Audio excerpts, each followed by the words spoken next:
Basebo ne banyabo abatubuliza n'abatulaba ku mukutu guno tuli ku mukutu okumanyiddwa nga Moon and Earth Channel ngera programu yaffe eya bulijjo emanyiddwa nga 20 minutes.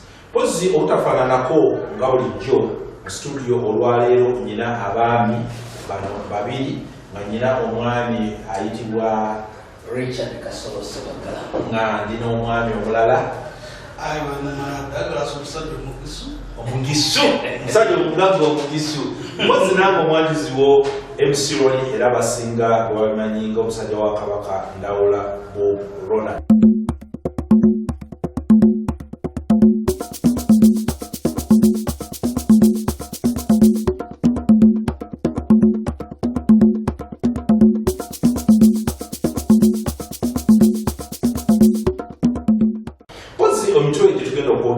Olwaleero engeri tulina emitwe mingi nnyo naye olwaleero tusazeewo okwogera ku mutwe mpozi ogusinze okuba nti gukyankalanya community ez'enjawulo sijja kugamba South Africa wokka mpozi ne mu nsi endala nga ensonga eno emanyiddwa nga fake news over social media nga mpozi social media eno yettaniddwa abantu bangi nnyo nti bantu bangi nnyo tugifunako source of information, source of news naate abamu twesanga nti amawulire ge tufunyeeko olumu gatukyankalanya obwongo ne gatuwawaaza mpozi n'amatu naye ng'ate tugenda okwezuula oluvannyuma nti nno si matuufu. Mpozi ku nsonga eyo njagala okuba nti ngidisikasingako n'omwami Kasolo n'omwami Ivan Douglas musajja omugisu balina points ez'enjawulo. Mpozi mwami Kasolo gwe osuubira nti social media eno kiki kyetwandisinze okuba nti nno tugyetaagako kubanga bwetugala nti mawulire yes mbeeramu amatuufu mbeeramu n'amakyamu naye gwolowooza nti mawulire is it a very good idea okufuna amawulire okuva ku social media. Mwewale nnyo baganda bange abatuwuliriza oba abatulaba amannya era nga bwe bagambye Kasolo Richard Sebagala musajja wa Uganda. Nja kusooka okwebaza abantu bonna abatwala obudde bwabwe okubeera ku social media naddala mu nsi yaffe nga Uganda kubanga ekigambo ekikwata ku data si kyangu ne bwe mubanga musobola okubeerako kirungi nnyo. Ate neebaza n'abo abateekayo obudde bwabwe okusobola okubeera nga baweereza ebintu ebikwatagana ebyenjawulo ebikwata ku nsi zaffe oba ebikwata ku ngeri ensi bw'etambula. Naye ekintu kya fake news ekintu kino kizibu nnyo si kyangu kukontrolinga olw'ensonga nti abeera ataddeyo amawulire abeera mulala ate nga n'abalinzi okugawuliriza abalala kati buli omu akifuna mu ngeri yanjawulo.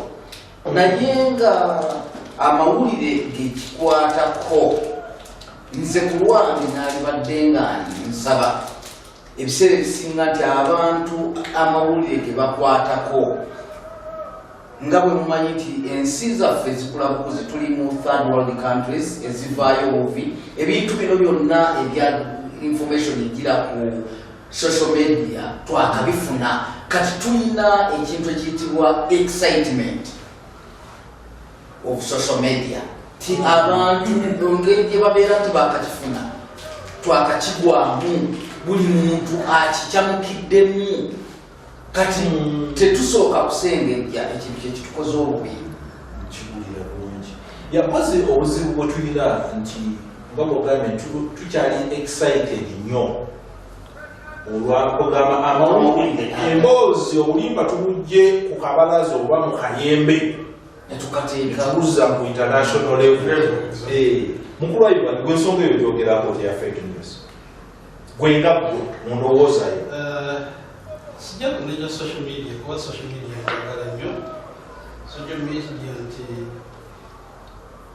katugambe nti nga profession yonna gyolaba mu nsi otugende mu poliisi nga dokita mubeera mu fake doctors mubeera mu fake news mubeera mu fake police nga bwolaba abantu bonna abaagala kufuna mu kintu ekitegeera ekyo katulina abantu abali mu social media nga bwe bakola amawulire amafu bafunamu webadde nzijaawo kitegeere nti bo osuubira abaleeta amawulire fake news amawulire ag'obulimba bo bafuniramu wa kati biri bintu bibiri nti wali abantu abakola ekintu nga bagala kusasamaza nga yekwegalikyowawunamu si kyali wobeera okotabanko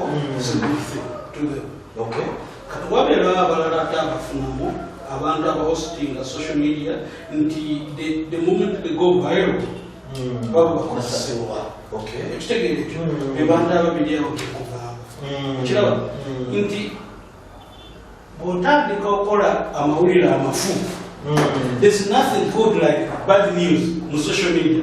The more you have bad news, the more you sell. Kitegeere ekyo kati awo babakola ki bafunira emabegaawo mpozi tubadde tuwulira amawulire agabadde gakwata ku mutanda empologoma ya Buganda nti bamuwadde obutwa ali ku kitanda ali bubi ate Katikkiro Peter Mayiga watwongerera Dusenyu Uganda agifulumye kwega ekintu ekyo kirina engeri gyekyakyakalanyamu abantu era singa nsonga Katikkiro teyavaayo mu bwangu okwadressinga ensonga eyo kyali kigenda viral pozi erina engeri gyeyakikontrolinga nekiba nti at least abamu naye ate era abamu basigala bamuwakanya oyogera nti mwali aliwa njagala kwogerako ekyo kyobadde ogamba kwongerako just mukatono nnyo nti kaba ngambye nti I don't social media kuba some of us irina gye tutuusiza tujagala nnyo we use it correctly kati abantu abawakanya nti Mayiga kyeyagamba kifu kitegeere balina ensonga zaabwe ate nga ga correct kirabekyo kabaka aveeyo waaliwo nobali America asobola okukola live video by the way nagamba nze wendi bide byonna bimugamba mbadde Kenya mugamba ezo photoshop simanyi biki kabaka aveeyo ayogera Obuganda kale nze ne musajja muzi kabaka temwagala kuba olabye nti confidence zirabe ezo nti ze twakulirangamu nga abasajja abazungu tebana bakujja before they came to colonize us ekitegeere ekyo nga tebana bakujja ezo zaali kingdom zaffe twalina bakabaka twalina bachief twalina naye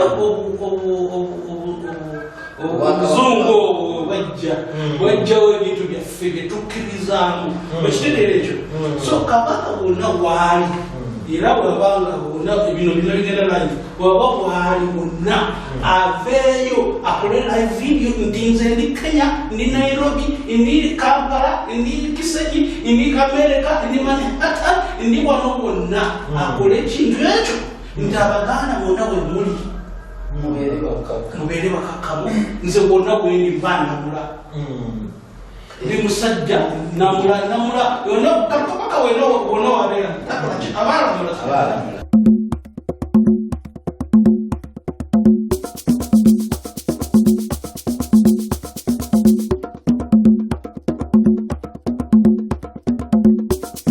kakati mpozi mwami Ivan Douglas olina ky'oyogedde nti oyagala nnyo Obuganda oyagala nnyo Obwakabaka bwa Buganda era noma tulina ekirowoozo kyo nti okonteninga embeera mpozi eriwo wandibadde osuubira nti kabaka yandibadde avaayo n'akola vidiyo wonna waabaali naye waliwo nsuubira emitendera girina okuyitibwamu mpozi ensonga ekasooka emikwaseeko omwami Kasolo neyanza nnyo muganda wange Ndawula boogera nti ebintu ensonga eno nkulu nnyo naddala mu Buganda kubanga Obwakabaka ffe Abaganda tutwala kabaka alina amaanyi mangi nnyo genaali bawaddeko Cuucu Mpologoma Nantasingwa kwegamba nti kabaka okuvaayo nga ye okubaako kyayogera kiba kituuse wala nnyo kati olwaleero ku nsonga y'obwakabaka ku nsonga eza social media kintu kikulu nnyo olw'ensonga ku mbeera gye tuli mu mbeera ey'okutugenda mu byokulonda.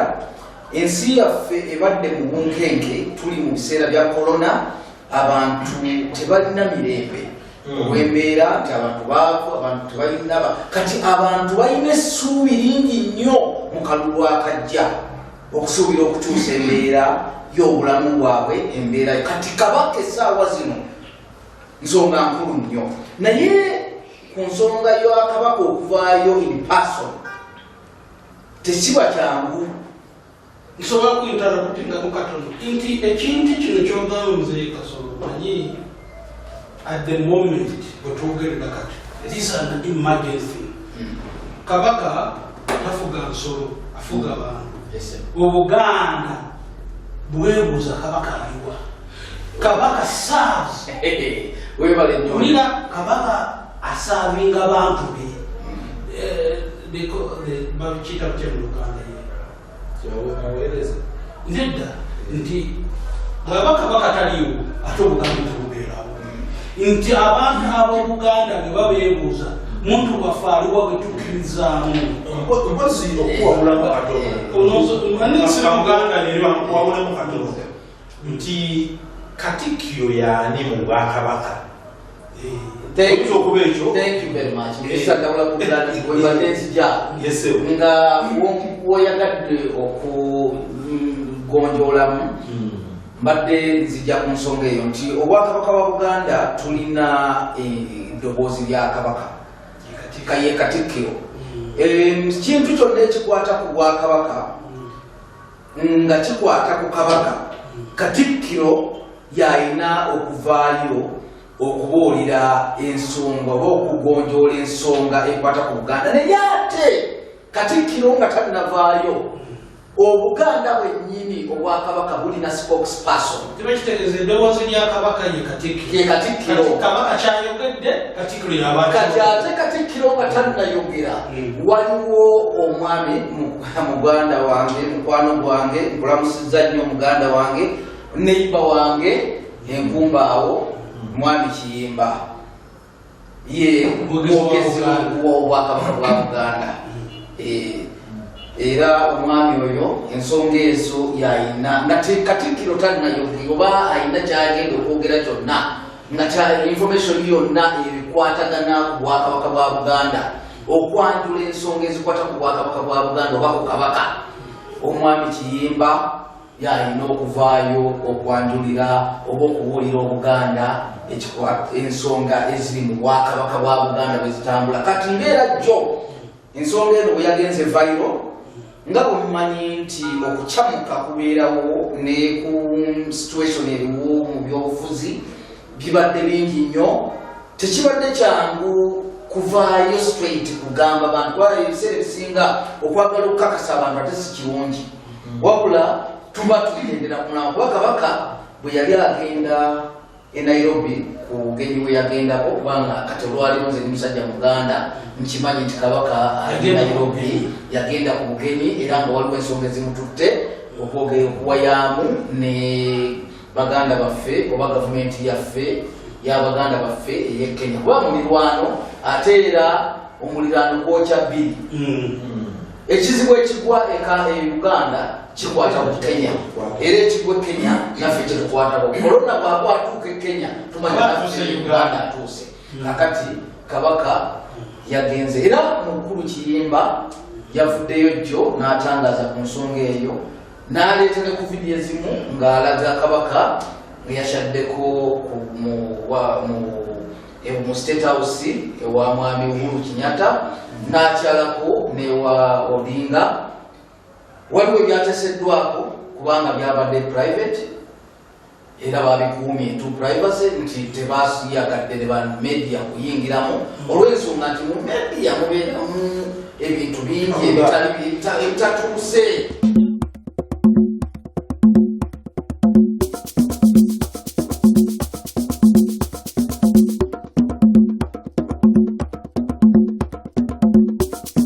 Basebo ne banyabo bakulisaayo mpozi mulambo gwa bakama baffe jukira nti no otuninze mu Modern Earth Channel nga program gyoliko emanyidwa nga 20 minutes era tuwerabira ku subscribing mbozi ku button ya subscribing n'ekirala twetaaga comments zo tuzaagala nnyo okuva yonna ne bulayiko obwo bwonna tubwetaaga nnyo Ivan namala obadde oyina ensonga gyobadde oyagala okuteeka ku meeza ensonga eyo wadde tonajogera naye afeel nti nsonga nkulu nnyo y'amaanyi nsonga ki eyo gyobadde oyagala okuteeka ku meeza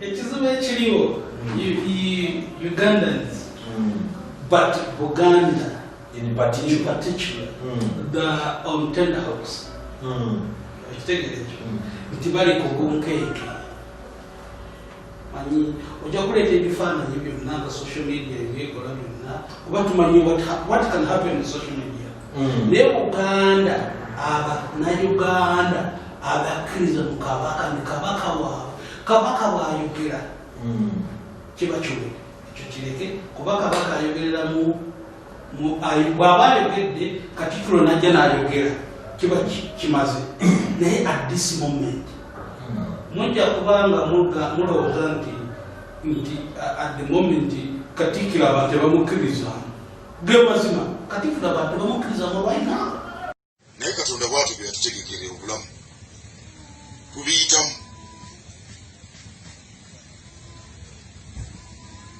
sasa kwogera wano kubiyita ngana ku mitimbagano naye ono Zambaali yankyokoza Zambaali ono yankyokozezza ebagambye ku mutimbagano nti siri mu Uganda mulowooza nze ndi buze bwe guli wano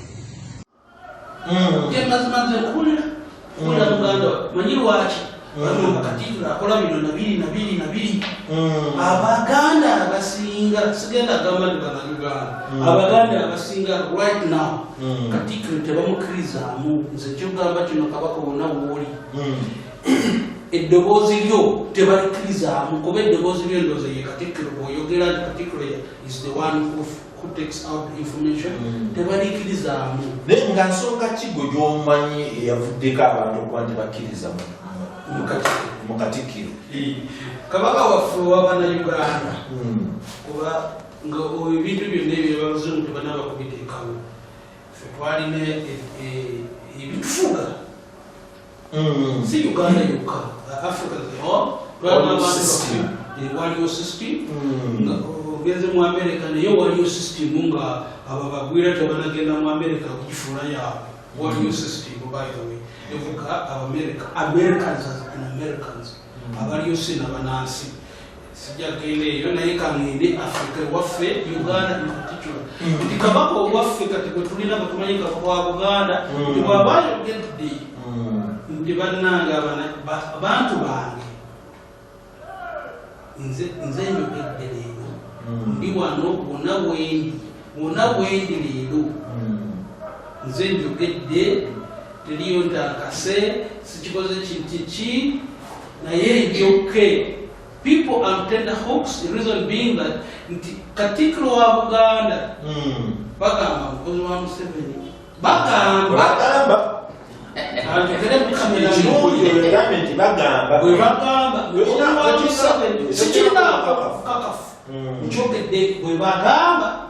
nti mukozi wa Museveni webale nnyo muganda wange kasolo mbadde sinabamalayo naye kankukadde oyogerezaawo nange nja kumaliza simanyi oba oyagala kuwabulamu buwabuzi naliyagadde okuwawula ensonga eyo omukulu nnyo ate era etukwatako nnyo ffe ng'Abaganda singa ogamba nti Katikkiro atuuse mu levu ebeera nga apeti waliwo sikasooka simbirwa kati omukulembeze omwami Yoweri Kaguta Museveni yagambye nti abalabe ba Buganda ye buli ayogera nti ffe ng'Abaganda nabwemu wa Buganda ebyo byonna bizenga bibeerawo ate era tulina okukimanya nti ffe ng'Abaganda njagala ate nali yagadde okusomesaako abantu kubanga olwaliro Museveni wagamba nti omuntu avaayo okugamba nti ngaffe Abaganda nti ye mulabe wa Buganda ekitegeeza nti ensi yonna eba balabe ba Buganda kubanga Buganda njagala mbawe history ya Buganda mu ddakiika ntono nnyo nga emu-bbiri nti Buganda bw'eba yatandika ne Ssekabaka eyasooka. Ssekabaka bw'otunuulira obwakabaka bwa Buganda gye buva ate tebuva ffe kye tuyita Buganda mu Luzungu kye bayita bando. Tuyina bajjajjaffe abaasooka mujjukira mu history gwe mwafunako emabega nga abalaga nti the first Muganda yali jjajjaffe Kintu naye Kintu yavaawa? Kintu yava Bunyoro, yali Muganda wa Esingoma Mpuga Lukidi ne Kato Kimera abe Bunyoro. Kintu wajja mu Buganda asanga a very organized society. Era teyafuna buzibu kukola mulimu gwa kukungaanya abantu abo n'abagaba naye n'aliyagadde tubeere bumu kubanga already mubadde mutambula bulungi. Kintu jjajjaffe yali musajja Muganda wa Esingoma Mpuga Lukidi abaava e Bunyoro. Ekitegeeza Kintu yaliwa musajja Munyoro nanti bweyajja mu Buganda njagala anti nkulaga nti bwajja mu Buganda n'akunga abantu be yasanga mu Central Region.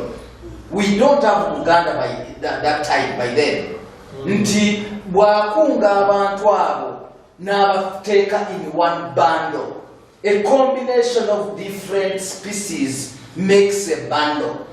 Bw'ogenda mu kibira okutyaba enku n'ofuna omusasa, omusizi, omutuba, ebika by'emiti eby'enjawulo n'okola ekinywa ky'enku kye bayita bando bwe Buganda.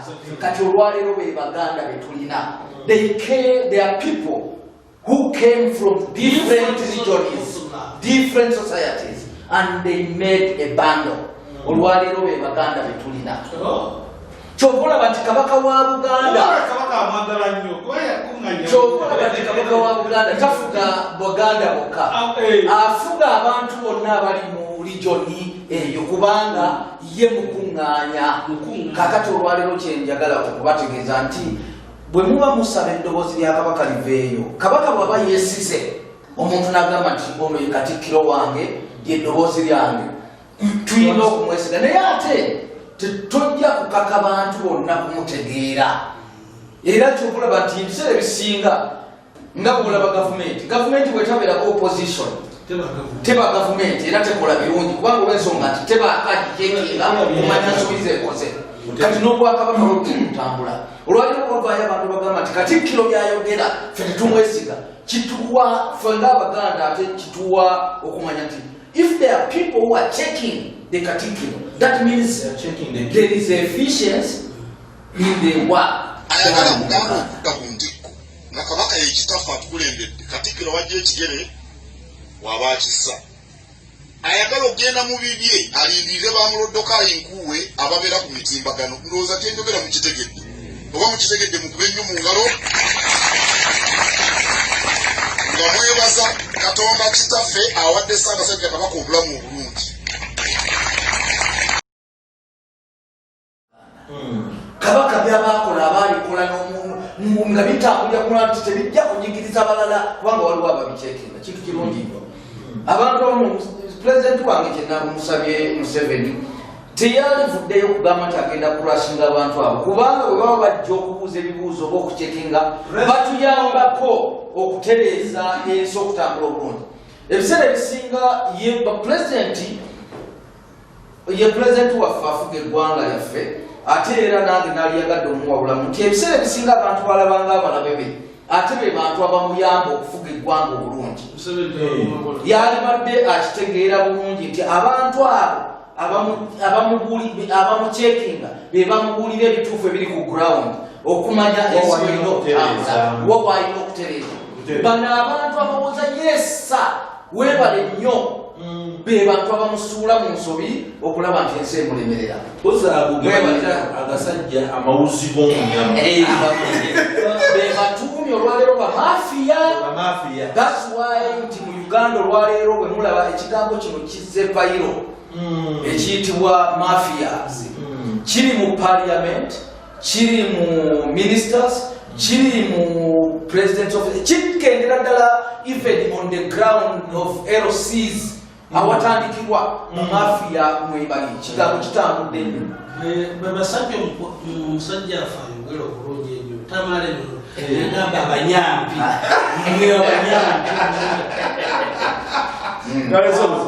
abasigo ne banyabo mpozi tukyali ku channel yaffe emanyidwa nga Morning Earth ng'era program gy'oliko emanyidwa nga 20 minutes.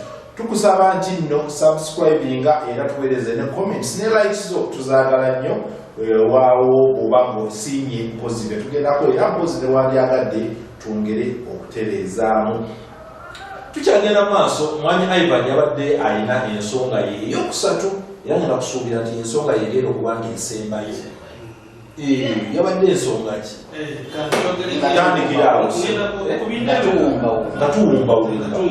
Ngenda kwogera ku bintu bibiri ekisookirako ddala ngenda nga wompawudde kabaka obwakabaka tebuzanyibwako nti kakuba ekyokulabirako nga bwe tuli wano mu nsi eno gyetulimu in South Africa. There are people who welcome us, there are those who didn't welcome us.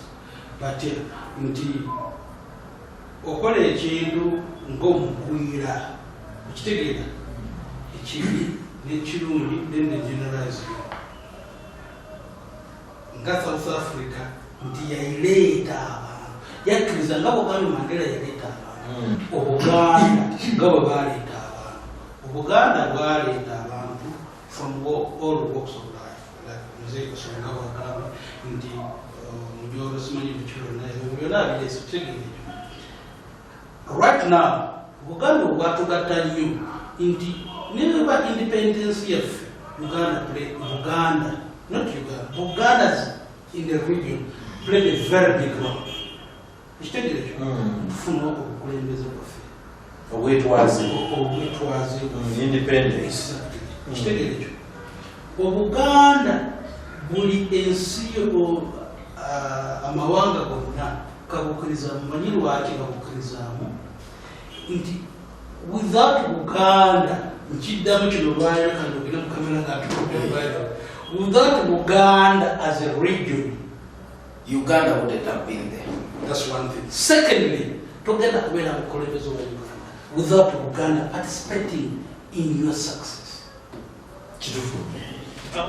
Nze nja kwebaza baganda bange abazze mu lwaleero mu kulungamya abantu ku nsonga ya social media. Abantu ba Buganda ne bannayuganda abawa amagezi bw'oba oyagala ebifa ku Bwakabaka emikutu egy'Obwakabaka weegiri mu Uganda eno tewaliwo Bwakabaka bulala bulina rediyo.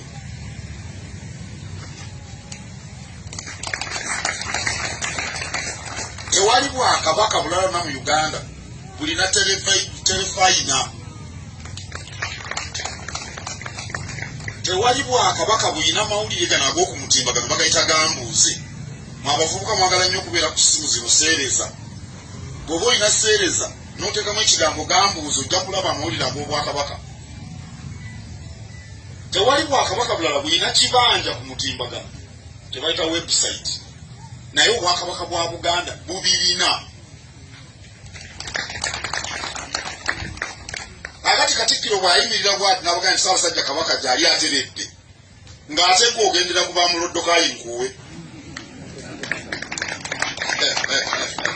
Bw'oba oyagala eki nja okwongereza ku ddoboozi lya Katikkiro ery'abantu getting social media excitement bannaye musengejje nga amawulire kijja tuyambako okusobola okubeera nga twewala okusasamaza eggwanga. Emitimbagano mirungi kubanga guno omulembe gwe tulimu tekukyadda mabega.